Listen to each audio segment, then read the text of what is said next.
요즘 가장 뜨거운 이슈 하나를 들라 하면 아마도 포스트 코로나라고 할 수 있겠습니다.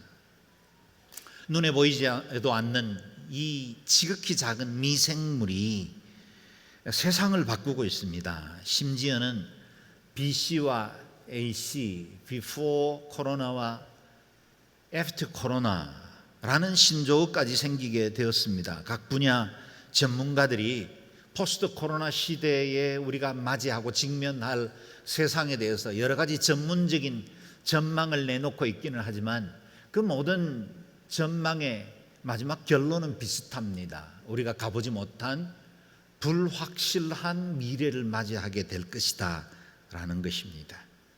그 때문에 요즘 유행하는 단어 중에 하나가 New Normal이라는 단어입니다. New Normal이라는 말은 2000년대 초기에 경제적인 여러 가지 붕괴 그리고 또 사회적 어려움 때문에 발생한 경제 위기를 위한 단어였지만 포스트 코로나 시대를 맞이하게 되면서 사회적 경제적으로 변화되고 있는 세상에 대한 대표적인 단어가 되었습니다. 그래서 New Normal, 이전에 표준으로 삼던 신념과 가치가 무너지고 새로운 개념 체계를 따르는 시대가 올 것이다 라는 겁니다. 분명 전 세계는 아직도 코로나 쇼크에서 벗어나지도 못했고 면역체도 그리고 치료약도 개발되지 못한 채 언제 이 문제로부터 자유롭게 될지 알지 못하는 불확실한 길을 걸어가고 있습니다. 그런 의미에서 요즘 우리가 5번에 걸쳐 묵상해온 대홍수 심판, 그 사건은 우리가 직면한 문제와 많이 닮아 있는 것 같습니다. 거기서 우리가 맞이할 뉴 노멀의 방향성을 찾을 수도 있습니다. 전 지구적인 심판 이후에 노아의 가족과 동물들이 맞이한 포스트 대홍수 이야기를 계속해서 묵상해 보겠습니다. 15절에서 19절 말씀 읽겠습니다. 시작. 그때 하나님께서 노아에게 말씀하셨습니다. 너는 내 아내와 내 아들들과 내 며느리들과 함께 방주에서 나와라. 너와 함께 있던 모든 생명들 곧 새들과 짐승들과 땅 위에 기는 모든 것들을 데리고 나와라. 그것들이 땅에서 새끼를 많이 낳고 수가 불어나 땅 위에 번성할 것이다. 노아가 그 아들들과 그 아내와 그 며느리들과 함께 방주에서 나왔습니다. 모든 생물들 곧 모든 짐승과 모든 새들과 땅에 기는 것이 다 그 종류대로 방주에서 나왔습니다. 노아와 함께 했던 모든 가족들 그리고 모든 종류의 동물들이 드디어 방주에서 나오게 되었다 합니다. 그 감격 이루 말할 수 없을 겁니다. 무려 1년 열흘 동안 그 갑갑하고 작은 방주 안에서 동물들을 돌보며 지내야 했던 이 생활을 끝내고 이제는 새로운 세계로 발을 내딛는다는 것 얼마나 감동이었겠습니까? 드디어 홍수가 그치고 땅이 말라 새로운 세상 밖으로 나오게 되었습니다. 그러나 노아와 노아 가족에게는 아마 두 개의 마음이 공존했을 거라 생각됩니다. 한편 감격과 감사로 충만했을 겁니다. 여기까지 선택하시고 구원하셔서 환난을 면케하시고 생명을 보존케 해주신 하나님의 은혜에 감사하는 마음들이 컸을 겁니다. 그러나 또 한편 두려움과 염려도 가득했을 겁니다. 방주의 뚜껑을 열고 나와 맞이한 세상은 불과 1년 전에 그가 살아가던 세상과는 전혀 다른 대격변을 통해서 지구의 모든 환경들은 다 변화되게 되었습니다. 무엇보다 이 세상에는 이제 노아의 가족 8명만 남았고 새로운 생명들과 함께 하나님의 창조 질서 보존을 이어가야 하는 막중한 책임을 갖게 되었습니다. 아담에게나 노아는 새로운 인류의 기원이라는 점에서 굉장히 중요한 인물들인데 아담과 하와는 아무런 염려도 없는 완벽한 세계 에덴에서 그의 삶을 시작을 했다면 노아는 끔찍한 심판과 변화된 세상을 새롭게 개척해 나가고 일궈 나가야 하는 사명과 함께 맞이한 뉴 노멀이었습니다. 아직도 코로나19 감염이 계속되고 있는 상황 속에서 살아야 하는 오늘 우리는 노아 가족을 방주 안에서 준비시켜 새로운 세계 뉴 노멀로 보내시는 하나님의 의도에 좀 더 주목해 볼 필요가 있습니다. 우리가 지난 주일 묵상한 대로 노아는 물이 빠지기를 기다리며 3번 비둘기를 창밖으로 내보냅니다. 첫 번째는 비둘기가 앉을 곳을 찾지 못한 채로 돌아왔고, 두 번째는 그 입에 새로 난 감람나무 잎사귀를 물고 와서 새로운 소망을 던져주었습니다. 그리고 세 번째는 다시 돌아오지 않는 걸로 봐서 땅이 메말랐다라는 것을 알게 된 것입니다. 땅이 이제 물로부터 다 자유케 됐고 빠져버렸습니다. 실제로 노아는 방주 뚜껑을 열고 덮개를 열어 마른 땅을 부었습니다. 그때가 정월 1월 1일이었습니다. 지난 주일 본문이었던 13절 14절을 다시 읽어보겠습니다. 시작. 601년 첫째 달 곧 그 달 1일에 땅 위에 물이 말랐습니다. 노아가 방주 덮개를 열고 보니 땅이 말라 있었습니다. 둘째 달 곧 그 달 27일에 땅은 완전히 말랐습니다. 아멘. 물이 빠졌습니다. 땅이 말랐습니다. 반복합니다. 그럼에도 불구하고 정월 1월 1일에서부터 둘째 달 27일이면 거의 2달 동안 노아는 마른 땅 앞으로 나오지 않고 여전히 그곳에 머물러 있었습니다. 하나님으로부터 나오라는 지시가 없었기 때문에 2달을 더 기다렸던 겁니다. 기억하십시오.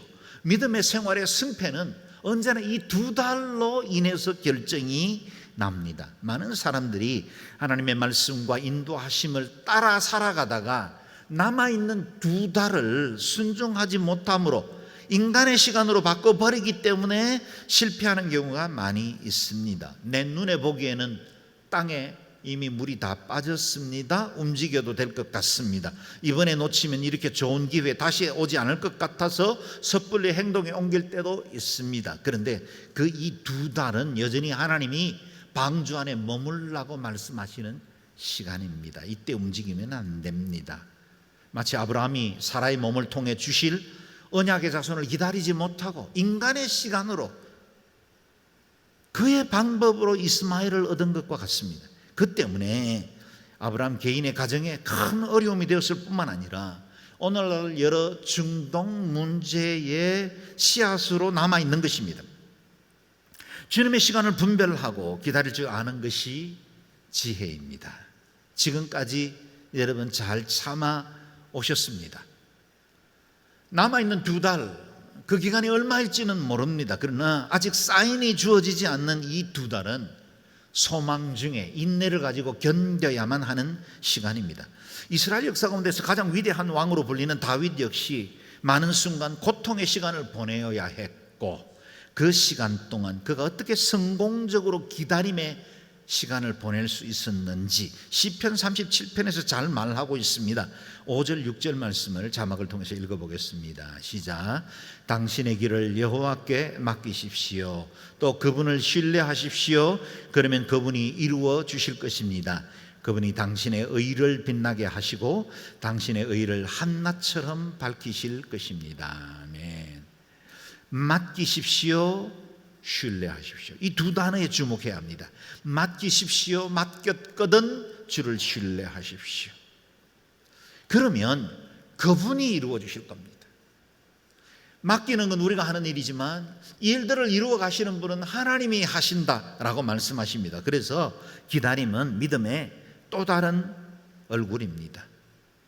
다윗은 아무런 잘못도 없을 뿐만 아니라 오히려 충성하고 섬겼던 사울로부터 죽음의 위협을 당하고 도망 다녀야 하는 신세가 되었음에도 불구하고 사울을 자신의 손으로 처리하지 않고 하나님의 시간을 기다렸고 하나님이 행하시도록 내어 맡길 줄 알았습니다. 믿고 기다린 것입니다. 그것이 다윗에게는 이후에 영화로운 삶의 자리로 이끌어 가신 것입니다. 이어서 37편의 7절 8절 말씀도 읽어보겠습니다. 시작. 여호와 안에서 잠잠히 그분을 참고 기다리십시오. 일이 잘 돼가는 사람들, 곧 악한 짓을 하는 사람들이 있다고 초조해 하지 마십시오. 화를 거치고 분노를 참아내십시오. 초조해 하지 마십시오. 그렇게 하면 악으로 치달을 뿐입니다. 아멘. 그냥 깡으로 견디는 게 아니라, 요즘 유튜브에는 1일 1깡이라는 게 유행하는데 뭔지 모르는 분들은 그냥 평안하게 사시면 됩니다. 그렇게 돌고 있어요. 근데 깡으로 견디는 게 아니라 여호와 안에서 참아 견디라는 거예요. 내 힘으로 견디는 게 아닙니다. 여호와 안에서 소망을 가지고 이겨내라 라고 말씀하십니다. 사랑하는 여러분, 우리가 때로 사인이 오기를 지금은 기다리는 시간이라 라고 말씀하실 때 우리를 가장 어렵게 하는 건 그 기다림의 시간 안에는 다른 사람들과의 비교하면서 이루어지는 것들이 많다는 거예요. 보십시오. 악한 자인데 일이 잘 돼갑니다. 화를 거치고 분노를 참아내려고 하는데도 악한 짓을 하는 사람이 더 성공하고 출세하면 마음이 어렵습니다. 내가 예배하고 있고 하나님 사모하고 기도하며 여기까지 인내해 왔는데 왜 저 악한 자들은 더 잘 됩니까? 그게 우리를 어렵게 할 때가 많이 있습니다. 간교한 술수가 먹히는 것 같더라도 초조하지 말아라. 이러한 신앙 고백이 가능했던 것은 그의 고백 가운데 구절과 같은 확신이 있었기 때문입니다. 같이 읽어보겠습니다. 시작. 악을 행하는 사람은 사라지고 여호와를 바라는 사람들은 이 땅을 유산으로 얻을 것입니다. 아멘. 결국에는 하나님께서 악을 심판하실 것이고 여호와를 바라는 사람들은 하나님 주신 은혜의 복락을 받아 누리게 될 것이다 라는 겁니다. 기다림이 힘드십니까? 때로는 덥게 뚜껑을 열고 마른 땅을 한번 보셔도 괜찮습니다. 하나님이 주신 이성과 자유의지로 여러 사업의 환경들, 학업의 기회를 충분히 살피고 조사해 보십시오. 기회의 뚜껑도 여십시오. 소망의 뚜껑도 여십시오. 열정과 꿈의 덮개도 열어 젖히십시오. 그러나 아직 움직이지는 마십시오. 하나님의 시간이 올 때까지 인간의 시간 안에서 조사하고 연구하고 충분히 준비해서 하나님의 사인을 기다리십시오. 그때 하나님이 우리를 가장 완전하고 가장 선한 길로 인도하게 될 것입니다. 우리가 오늘 본문을 통해서 발견할 수 있는 놀라운 사실 중에 한 가지는 방주에 들어갔던 그 많은 짐승들, 사람들이 그 어느 누구도 상하거나 도중에 죽지 않고 건강한 몸으로 방주 밖으로 나왔다는 겁니다. 하나님의 특별한 손길이 방주 안에 머물러 있었기 때문이지요. 지난주에 묵상했던 대로 8장 1절 말씀 그대로입니다. 하나님께서 노아와 그와 함께 방주 안에 있던 모든 들짐승과 가축을 기억하셨다, 권념하신 것입니다. 지키셨습니다. 돌보셨습니다. 하나님이 기다리시라 그렇게 말씀하실 때 모든 것은 내가 책임지마 이 말이 동시에 포함되어 있는 겁니다. 하나님이 기다리라 라고 말씀하시면 나머지는 내가 책임지마 하는 것이죠. 우리가 기다리는 것이 힘든 이유는 그 시간이 하나님께 혹 잊혀진 시간은 아닌가라고 생각하기 때문에 불안한 겁니다. 그래서 초조해지는 것입니다. 요즘 코로나로 인해서 우울감을 호소하는 사람들이 많아졌습니다. 코로나 블루라 부릅니다. 불확실한 미래에 대한 두려움이 왜 없겠습니까? 염려 있지요. 사랑하는 사람들, 보고 싶은 사람들 마음껏 만나서 교제할 수 없는 환경이 되어 있습니다. 우리를 우울케 하는 것도 사실입니다. 그러나 여러분, 우리는 소망을 가진 자들입니다. 우리는 하나님 안에 있고 하나님이 노아와 그 가족을 기억하신 것 같이 저와 여러분도 기억하고 계시기 때문입니다.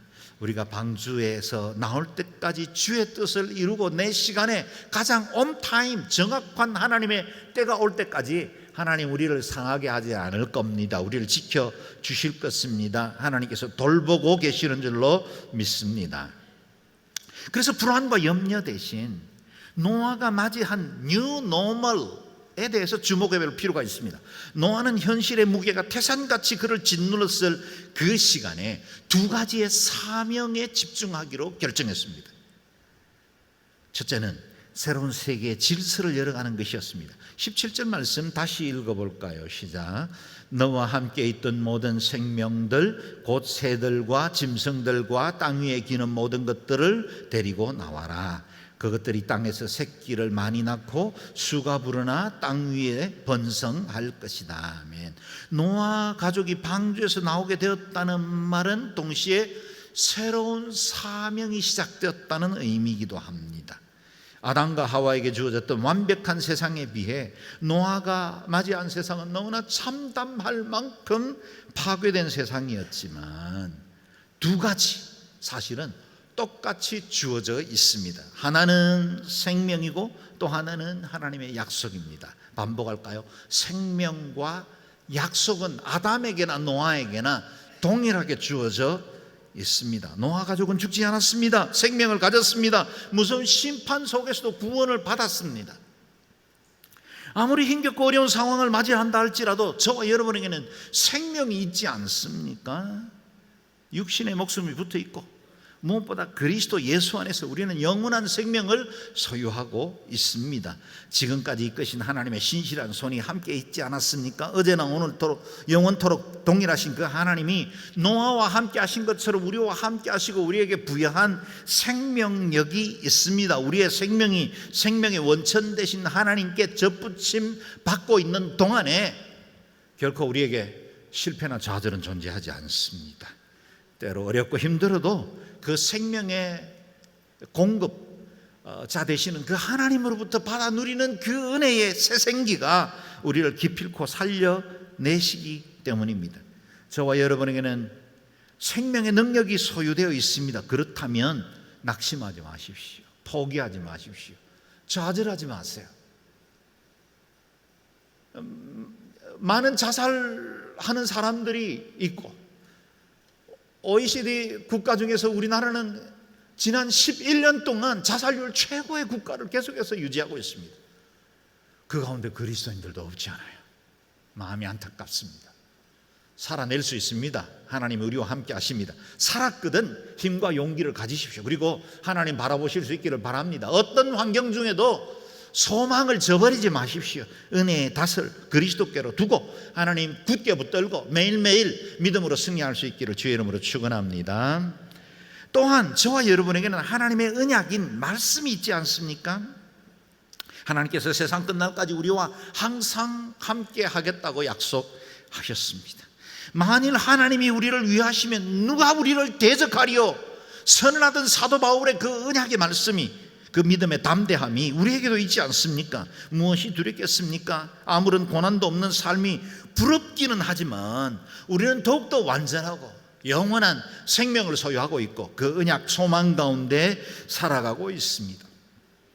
그래서 잘 살면 좋겠습니다.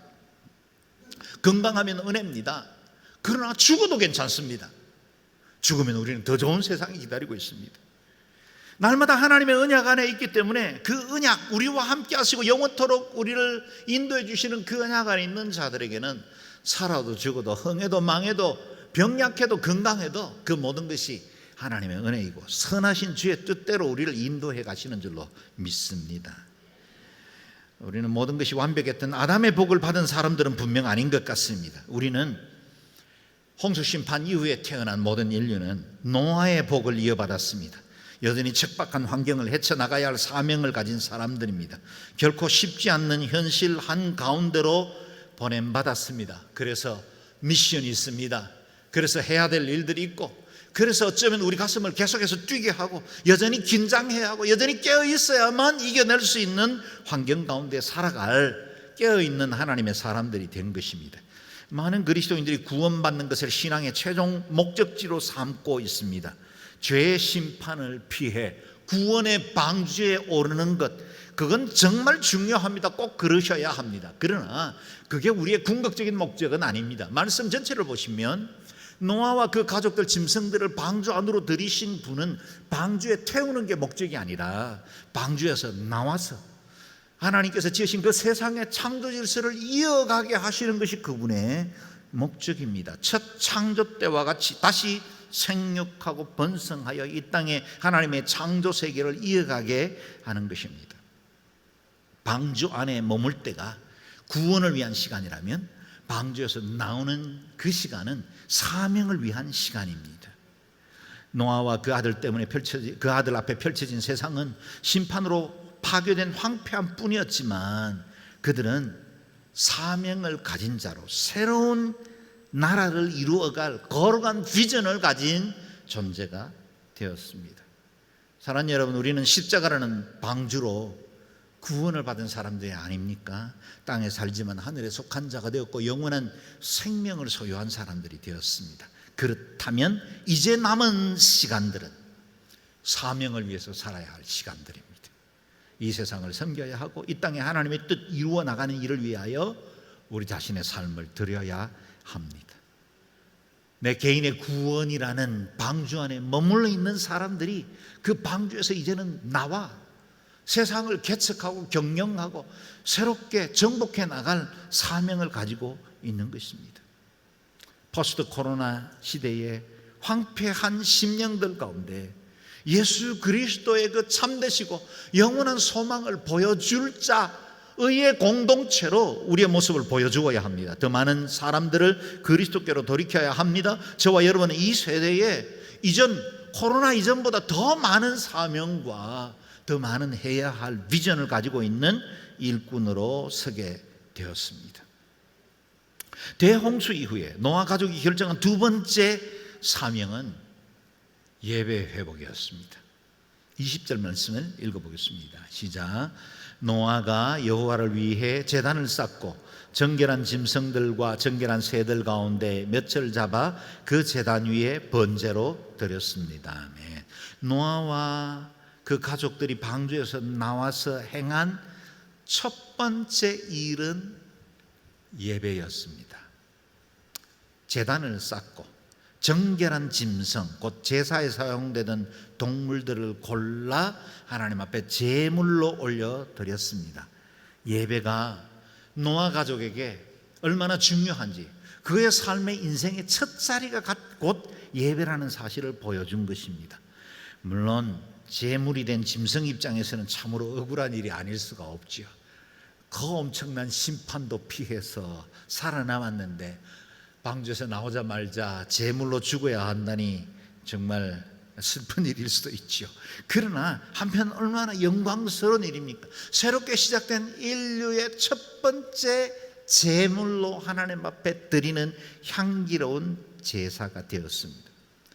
방주에서 나온 새 인류는 여러 사역을 수행하기 전에 먼저 예배를 드렸습니다. 사랑하는 여러분, 어떤 일들, 어떤 활동이나 사역하기 이전에 먼저 예배를 드리셔야 합니다. 모든 사역은 우리의 감격의 예배, 은혜와 감사의 고백에 흘러나온 열매로 드려져야 하는 사역입니다. 예배에 대한 감격과 감사가 사라진 채 일하다 보면 지칩니다. 섭섭이가 틈탑니다. 괜히 마음 어려워져요.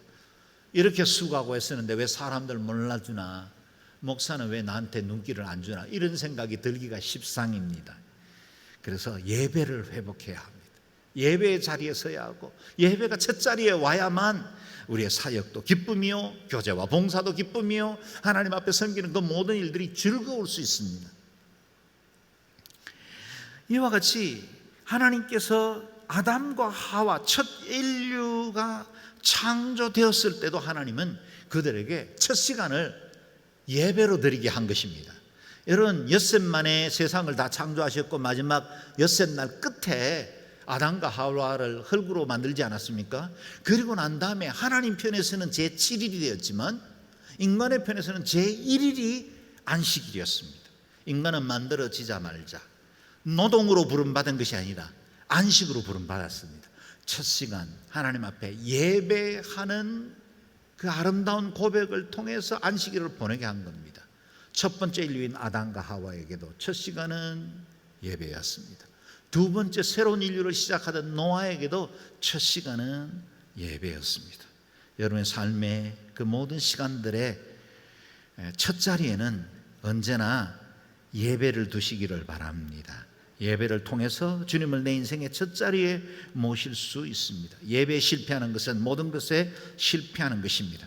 포스트 코로나 시대는 비대면, 비접촉이 상식이 되는 언택트의 시대가 되었습니다. 우리는 마음껏 서로를 손도 잡아주고 인사도 하지 못한 채로 겨우 할 수 있는 인사는 주먹질밖에 없지 않습니까?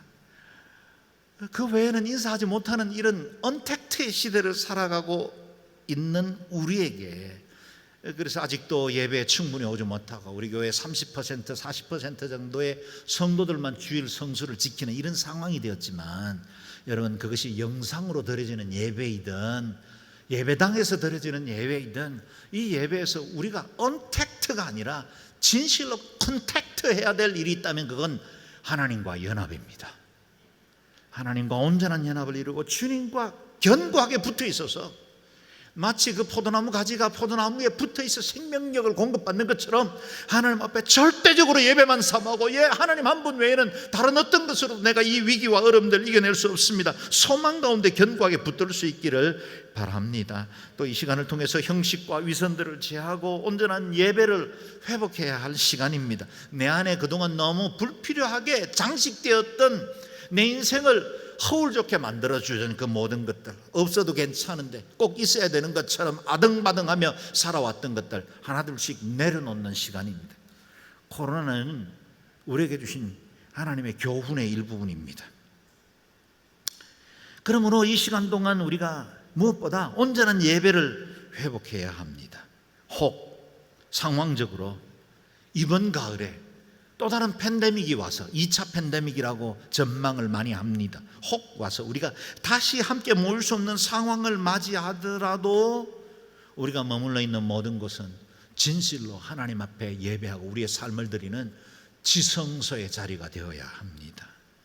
이 날을 가장 존귀한 날로 삼고 예배를 가장 중요한 것으로 삼아야 합니다. 우리가 예배를 통해 우리 주님을 첫 자리에 모시면 주님께서 우리를 첫 자리로 이끌어 가실 겁니다. 내 인생을 영화롭고 아름답게 세워주실 줄로 믿습니다.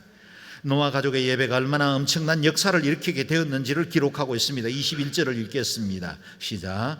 여호와께서 그 좋은 향기를 맡으시고 마음속으로 말씀하셨습니다. 내가 다시는 사람으로 인해 땅을 저주하지 않겠다. 이는 사람이 생각하는 것이 어려서부터 악하기 때문이다. 내가 전에 했던 것처럼 다시는 모든 생물을 멸망시키지 않을 것이다. 하나님께서 노아가 드린 그 첫 제사 예배의 향기를 받으셨습니다. 그리고 난 이후에 내가 다시는 사람으로 인해 땅을 저주하지 않을 것이라 말씀하십니다. 보십시오. 예배는 저주를 막았습니다. 진노를 멈추게 합니다. 예배는 우리 가정만 복받게 하는 것이 아니라 온 피조세계가 함께 복받게 하는 것입니다. 사랑하는 여러분, 지금 우리가 지키고 있는 이 함께 드리는 이 예배가 한국교회의 예배를 지켜나가는 것입니다. 우리의 이 작은 시간, 약간의 리스크가 있지만 그러나 하나님 앞에 드려지는 이 예배 시간들을 통해 한국교회의 그 아름다운 영성과 비전들을 지켜나가고 있는 것입니다. 예수님께서는 요한복음 4장에서 하나님은 예배자를 찾으신다고 말씀하십니다. 직분자를 찾으십니까? 사역자를 찾으십니까? 아닙니다. 예배자를 찾으십니다. 신령과 진정으로 예배하는 자를 찾으신다 하십니다. 찾으신다는 말은 그분을 기다리신다는 뜻이기도 하고 동시에 그를 사랑하신다는 뜻이기도 합니다. 하나님께서 찾으시는 사람들이 되시기를 바랍니다. 그 누구보다 하나님의 사랑을 입는 예배자로 일평생 살아가시기를 주의 이름으로 축원합니다. 마지막 22절에 하나님의 새로운 약속이 주어졌습니다. 읽어보겠습니다. 땅이 존재하는 한 씨 뿌리는 것과 추수하는 것과 추위와 더위와 여름과 겨울과 낮과 밤이 그치지 않을 것이다. 아멘. 새로운 언약이 주어졌습니다. 땅이 있을 동안에는 심음과 거둠과 추위와 더위와 여름과 겨울과 낮과 밤의 순환이 그치지 않을 것이다 하셨습니다. 이것을 우리는 하나님의 일반 은총, 자연 은총이라 부릅니다. 홍수 심판 이후에 지금까지 모든 인류에게 보편적으로 주어지는 은총이 베풀어졌습니다. 심판으로 폐허가 된 세상으로 나아온 노아 가족과 동물들에게 주님의 이 약속은 얼마나 큰 위로와 안심이 되었을까요? 대홍수를 겪은 그 트라우마가 어느 날 갑자기 하늘에서 비가 많이 쏟아지기만 해도 또 다른 심판이 임하는 거 아닐까 늘 두렵지 않았겠어요? 그런데 하나님 약속해 주시기를 여름과 겨울, 낮과 밤이 이어지는 계절의 순환 멈추지 않을 것이다 그랬습니다. 이 보편 은총 거두지 않을 것이라 합니다. 오늘 일부 예배 때 담임 목사님 설교하시는 중에 이 자연이라고 말하는 것 자체가 반복적으로 익숙해졌기 때문에 우리가 자연적이라고 부르는 거지, 실제로 그것 자체가 얼마나 큰 기적의 연속이냐 그렇게 말씀을 하셨는데 큰 공감을 갖습니다. 우리가 어제 서쪽으로 졌던 태양이 오늘 동쪽으로 떠오르니까 그것이 내가 태어난 이후부터 반복적으로 이루어졌으니까 자연은 그런 줄로 알지만 매일매일 뜨는 태양이 얼마나 신비롭습니까? 우리 성도들 중에는 텃밭에 곡식을 가꾸는 분들이 있지만 작은 알곡 두어 심었는데 그곳에서 얼마나 많은 열매가 맺힙니까? 그게 기적이 아니에요? 우리가 늘 상식적으로 그걸 보고 있으니까 그런 줄 알고 있지만, 땅에 심으면 그렇게 나는 줄 알고 있지만 그것 자체가 매일 매순간 하나님의 기적, 그 은총에 의한 결과입니다. 어느 날 그것이 멈춰지면 그때서야 비로소 매일매일 내가 누리던 그 일상이 축복이었구나, 하나님의 은혜의 산물이었구나 하는 걸 알게 되는 거죠. 노아 홍수 사건은 분명히 자연계 질서를 바꾸는 엄청난 사건이었지만 그 이후에 하나님은 다시 이 땅에 자연의 질서들을 보장해 주셨습니다. 보십시오. 21절에 한탄하셨던 대로 사람들의 악이 사라진 건 아닙니다. 노아 홍수 심판 이후에 모든 사람들이 다 정결해지고 다 거룩해졌으면 얼마나 좋았겠습니까? 그런데 그렇지는 못했다는 거예요. 그럼에도 불구하고 하나님은 태어나면서부터 악한 우리에게 창조 질서 보존을 그대로 유지할 수 있도록 도와주신 것입니다. 죄의 무게로 보면, 그 사악함의 내용으로 보면 노아 시대보다 우리가 훨씬 더 악한 것에 틀림이 없습니다. 그럼에도 불구하고 주님은 아직도 유지시켜 주십니다. 처음 노아 홍수 사건부터 예수 그리스도의 초림까지 여전히 이 계절의 변화는 은혜로 이어졌고, 예수 그리스도의 초림부터 지난 2000년 동안 이 은혜는 여전히 이어졌고, 오늘 우리가 누리고 있을 뿐만 아니라 우리의 이 보편적 은혜는 계속해서 이어지게 될 겁니다. 그런데 그것이 무작정 계속까지는 않습니다. 어느 한 정점에까지만 유효한 언약입니다. 언제입니까? 예수 그리스도 다시 오시는 날입니다. 거기로부터 산자와 죽은 자를 심판으로 오시는 그날에 모든 자연계, 온 세계 별들과 우주가 마치 두루마리가 말려 올라가는 것처럼 체질들이 풀어지고 이 세상의 모든 근거가 사라질 날들이 오게 됩니다. 심판의 날, 물의 심판이 아니라 불로 심판하시는 날도 오고 있습니다. 그렇다면 지금 우리가 누리는 이 기적, 반복되는 것 같지만 자연이라고 표현되어 있지만 우리가 매일매일 누리는 이 일상의 축복 중에 우리가 살아야 할 태도가 분명합니다. 어떻게 살아야 합니까? 예수 그리스도의 말씀을 굳게 붙들고 다시 오실 그리스도 준비하는 자로 살아야 합니다. 지금 주어진 보편 은총의 시간을 깨어있는 그리스도인으로 살아야 합니다. 그래서 날마다 하나님 기뻐하시는 인생, 예배자의 삶을 살다가 어느 날 주님의 심판이 임하고 공중에서 주의 재림이 시작되더라도 여러분 두려움 없이 부끄러움 없이 주님 맞이할 수 있는 영광스러운 하나님의 사람들, 거룩한 신부 되시기를 주의 이름으로 축원합니다. 아멘. 함께 기도하겠습니다. 하나님, 일평생 주님 정결케 해주신 그 은혜를 따라 기뻐하시는 예배자로 살게 해주십시오. 우리의 안일한 마음 버리고 깨어 경성하는 보편 은총의 시간에도 하나님의 기적을 볼 줄 아는 영적 안목을 허락하시고 날마다 다시 오실 그 주님 기다리며 살아가는 거룩한 주의 제자들 되게 하여 주옵소서. 정결한 하나님의 사람으로 살아가기를 원합니다. 특히 이번 코로나19 상황을 통해 더욱더 우리의 예배가 정결케 하시옵소서. 교회가 새로워지게 해주십시오. 이 나라의 민족의 모든 허울과 그 죄악들을 주께서 지금 낱낱이 들추어내고 계시는데, 이 과정 중에 하나님께로 돌아오고 모든 열국들이 주님 앞에 돌아와 겸비하여 하나님의 얼굴을 구하는 귀한 시간 되게 해 주옵소서. 통성으로 기도하겠습니다.